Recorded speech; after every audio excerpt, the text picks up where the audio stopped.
Hi, it's Steve from Lakeshore RV Center. Going to do the video orientation on the Wildwood camper that you purchased, the 254 rear living. We'll start on the outside here, work our way to the inside. If you have any questions or if I missed something, feel free to give me a call. You can reach me at 231-736-9162. So we'll start on the outside and get going here. So the first thing you'll notice on the outside, you do have a full-length awning. You see the LED light strip underneath.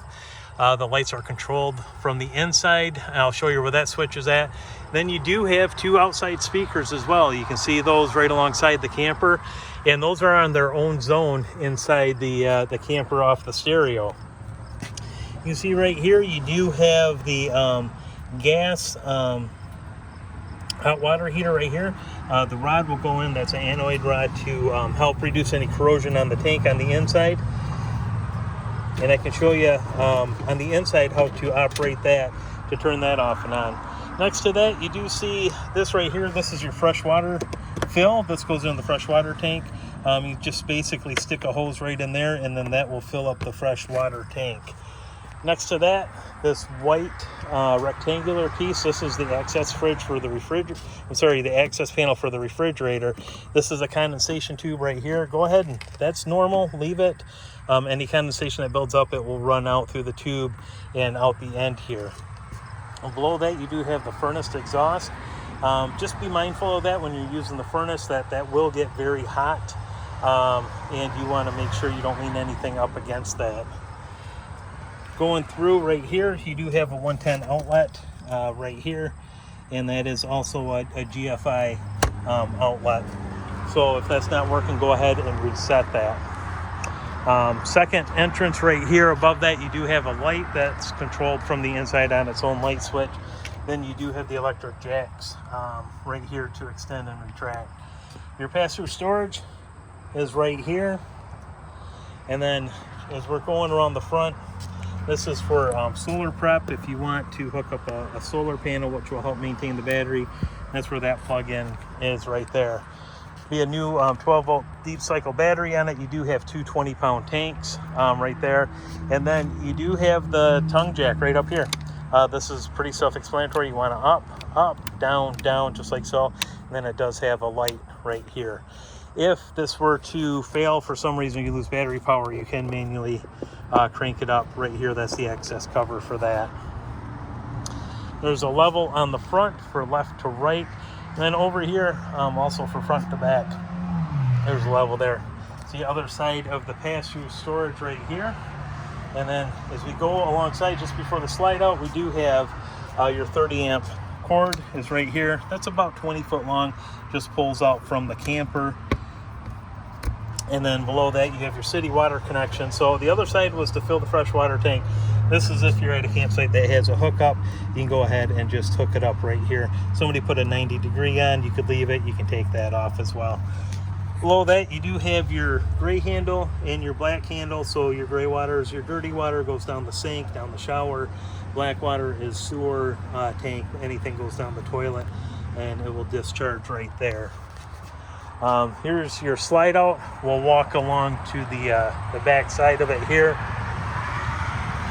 And then at the back, you do have cable and satellite. So if you're at a park that has cable, you'll go ahead and hook it up there. Satellite, if you have satellite, you can hook it up to that outlet right there.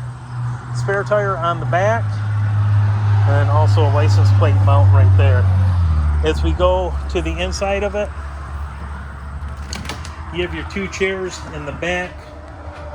Right there, this is going to be, this is pretty cool, this is going to be to operate your landing gear, the slide out in and out, and then also the awning lights as well. You can operate right from that device there.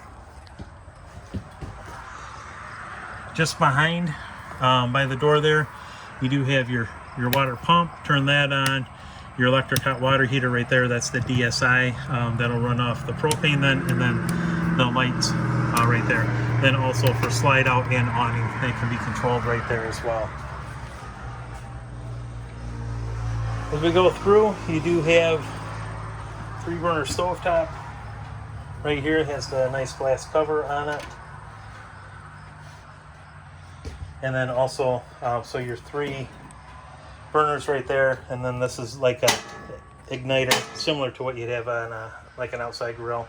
And then your pilot, this is to operate your oven right here.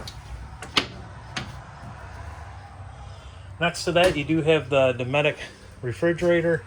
That is gas electric, your on-off switch if you want to choose auto or gas, right there. I just leave it on automatic. That way, when you're plugged in, it will run off the AC, and then when you unplug it, it'll run off gas. So if you want it to run all the time, make sure the gas propane tanks are open, so it does have a fuel source to cool the fridge. Right here, you do have the stereo system, your different zones, your speakers. I was telling you about, you do have inside speakers. There's one right there, and then the outside speakers right there as well. There's a place right here to hook up for TV, and then also the aerial antenna right here. We just come get hooked up right there.